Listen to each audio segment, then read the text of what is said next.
হাতে যদি কয়েক সেকেন্ড সময় থাকে তাহলে ভিডিওটা দেখে যাবেন। আশা করছি অনেক কিছু শিখতে পারবেন।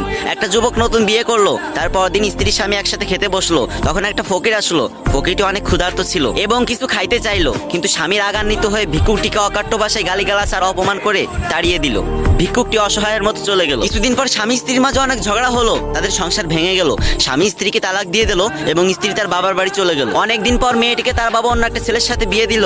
মেয়েটির নতুন করে সংসার শুরু হলো। মেয়েটির প্রথম স্বামীর থেকে দ্বিতীয় স্বামী অনেক ধনী ছিল। একদিন তারা খেতে বসলো, ইতিমধ্যে একটা ভিক্ষুক আসলো। তখন তার স্বামী বলল, যাও ভিক্ষুকটিকে ভিক্ষা দিয়ে আসো, আমরা এখন না হয় পরে খেতে পারবো, কিন্তু ভিক্ষুকটি খাবার কোথায় পাবে বলো। যখন তার স্ত্রী ভিক্ষুকটিকে ভিক্ষা দিতে গেল তখন সে অবাক হয়ে গেল, কারণ তার সেই প্রথম স্বামী আজ তার সামনে ভিক্ষার থালা নিয়ে দাঁড়িয়ে আছে। এই দেখে মেয়েটি তার চোখের পানি ধরে রাখতে পারলো না এবং কান্না করতে করতে তার দ্বিতীয় স্বামীর কাছে গেল এবং বলল, আমি আপনাকে এক আশ্চর্যজনক ঘটনা শোনাবো। তখন তার স্ত্রী তার স্বামীকে প্রথম থেকে শেষ পর্যন্ত সমস্ত ঘটনা খুলে বলল।